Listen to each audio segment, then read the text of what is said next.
Wafilipi anasema ya kwamba tunayaweza yote katika yeye atutiaye nguvu, kwa sababu alitambua ya kwamba mwanadamu yeyote hana nguvu. Si Bwana tusaidie. Mwanadamu yeyote hana nini? Hana nguvu. Mbele ya wafumu hauna nguvu, mbele ya waganga hauna nguvu, mbele ya washirikina hauna nguvu, mbele ya midomo ya watu hauna nguvu, mbele ya macho ya watu hauna nguvu, mbele ya serikali hauna nguvu. Lakini anayetuwezesha ni Bwana wa mabwana, anayetuwezesha ni Bwana wa majeshi. Ndio maana tunaweza yote katika yeye atutiaye. Tunayeweza yote katika yeye atutiaye. Hapo niamshe mtu mmoja hapa. Mzazi ana ameshazaa. Mamangu ameshazaa. Hayo simama hapa, ni mwalimu simama. Nani mjamzito hapa? Pale Neema njoo hapa mbele. Toko mda tegombe. Okwenda mji haraka hapa. Nahitaji watu waje hapa haraka. Amen. Huyu mama anasema alishazaa. Huyu dada ana ujauzito. Mpa maiki. Mpa maiki. Mpa maiki kwa mwepesi kwa kumuda. Mimi muda wangu nakwenda. Nataka nikae chini. Tunaanza na huyu yule ambaye ni mjamzito. Mpa maiki. Mamangu unaitwa nani? Naitwa Neema. Unaitwa Neema. Wewe ni mjamzito? Wewe ni mjamzito? Ndio. Sawa. Umeona macho ya kanisa? Ndio. Macho ya watu wote inakuangalia wewe. Hebu nataka uambie story kidogo. Mtoto akiwa tumboni anaanza kuota mifupa vipi? Mifupa inatokeaje huko tumboni? Niambie mama.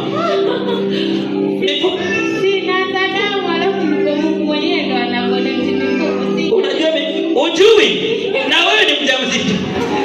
Naenda kazi. Chapa makofi ya mazuri kabisa kwa ajili ya utukufu ya Bwana. Nenda ukae chini mamangu, nisikuchoshe. Mamangu umezaa. Umezaa watoto wangapi? Watoto 5. Wote wako hai. Sasa nataka mamangu uambie hawa watoto wako wamekomaa vipi? Wamekomaaje?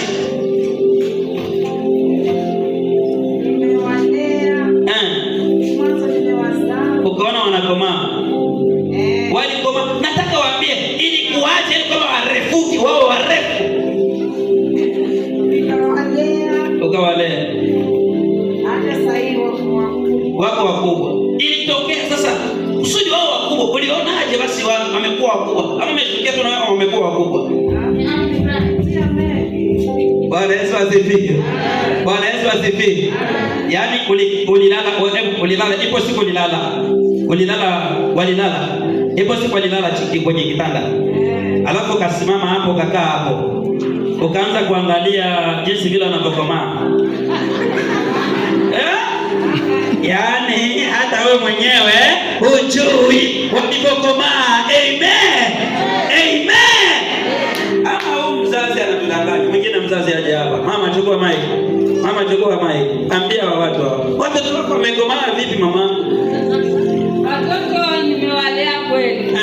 Ulishaninalisha? Ndio. Usiku na mchana. Asante. Lakini jinsi wanakuwa hujui. Sijui wala siwaoni. Hebu rusha makofi na vigelegele kwa ajili ya Bwana. Mimi nilipofikiria mamangu, hebu chukua mic.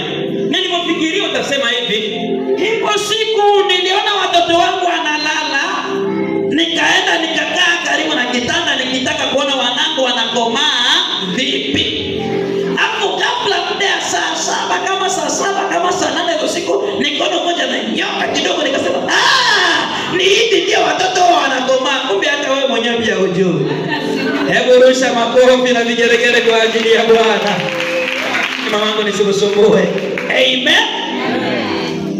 Na mtoto anavyokuwa tumboni, anavyoanza kuota viungo, mjamzito wajue. Namna tunavyokomaa wazazi hawajue, lakini kinachotusaidia ni kwa sababu Bwana anasimama upande wetu. Ndio maana tunamsifu Bwana kusema ya kwamba pamoja na Bwana hakuna lisilowezekana. Pamoja na Mungu hakuna lisilowezekana. Ambia mwenzako pamoja na Mungu hakuna lisilowezekana. Si Bwana tusaidie. Ndio maana nataka nikuonyeshe sisi hapa sote ni wadhaifu. Mimi sina nguvu, wewe huna chochote, lakini tunakuwa tunawezesha pamoja na Mungu.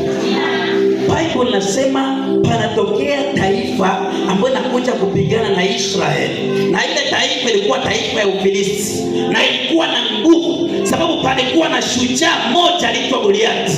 Huyu Goliathi alikuwa mtu hodari, alikuwa mtu wa vita, alikuwa mtu wa nguvu. Sasa sauti ya Goliathi ilikuwa sauti inatetemesha.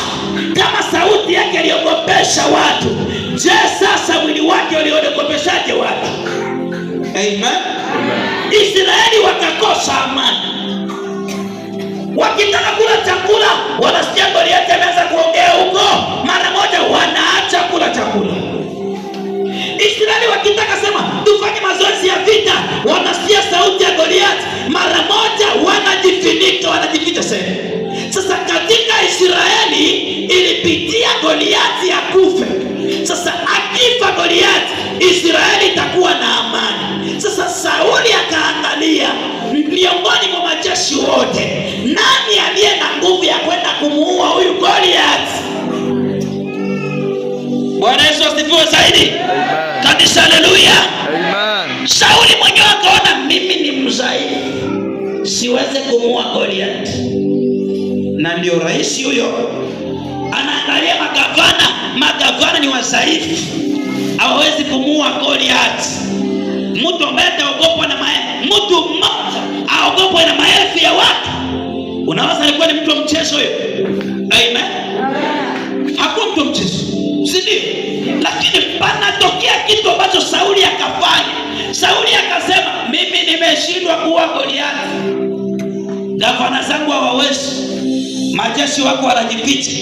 Ndio akasema mara moja kusema ya kwamba pakitokea na mtu mwenye ataua huyu Goliathi, na hapa kwa huyu Mungu atapewa mke wa bure, atapewa kipande cha nchi, atakuwa mtawala. Kumbe Sauli alikuwa anafikiri ujinga.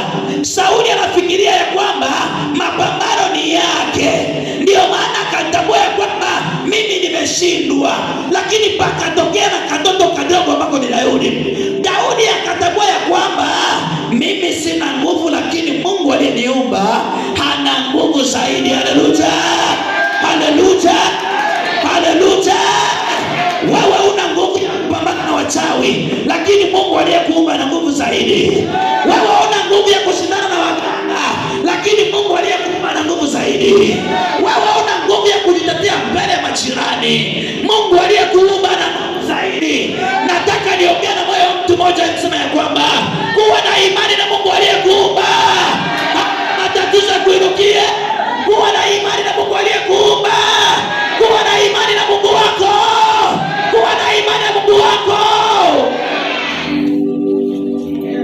Siwana sadi. Hata wakudharau kiasi gani, kuwa na imani na Mungu wako. Unajua wachawi wakishashindwa vita, wakiona wewe ni mtu wa maombi, wanatafutaka maneno, wanaenda wanachukua maneno, wanakuja wanakuletea maneno, wanakuja wanakuletea umbea, maksudi moyo wako usikie, moyo wako utambue, alafu uvunjike moyo, ndio kufinyilia zaidi. Lakini napenda nikwambia kwamba